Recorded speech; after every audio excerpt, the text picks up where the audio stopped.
Salut, băieți, asta este primul meu videoclip. Suntem aici cu George. Salut! Și astăzi o să facem un videoclip. Mai exact o extragere, cum ar veni, un fel de extragere, un giveaway. O să-l fac la 5 abonați dacă să strâng. Haide, George, urcă și tu la mine în mașină. Sau... Stai să intru acum. Așa, și dacă doriți ca să vă înscrieți, doar trebuie să scrieți în comentarii numele de pe joc, Discordul și levelul. Suma, cum ar veni, este de 200 kk. Și la el pe canal este de 500. O să vă las în descriere și ăsta lui cu să Eu la 70 de abonați. El la 70 de abonați face extragerea va fi, da, cum ar veni. Va fi prin comment picker, adică dacă vreți să vă înscrieți la mine la giveaway, o să vă lase Mario în descriere în videoclipul și trebuie să faceți ce descriere. Da.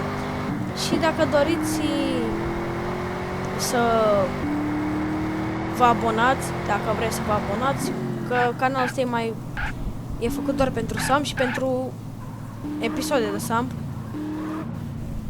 O să facem multe tutoriale, o să facem live, o să mai facem multe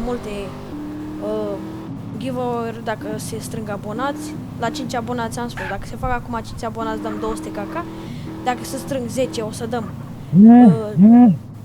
300 sau 400 kk, cam așa, și dacă se strâng 20 dăm Infernosul ăsta. Eu am aici pe el un BMW E36 pe el. Și o să dăm Infernos. Uitați. Infernos. Da, asta am spus. Dacă doriți să vă abonați ca să puteți să fiți la curent cu tot giveaway-ul sau nu știu cum să zice, că eu nu înțeleg niciodată asta, cum să zice așa, nu mai contează.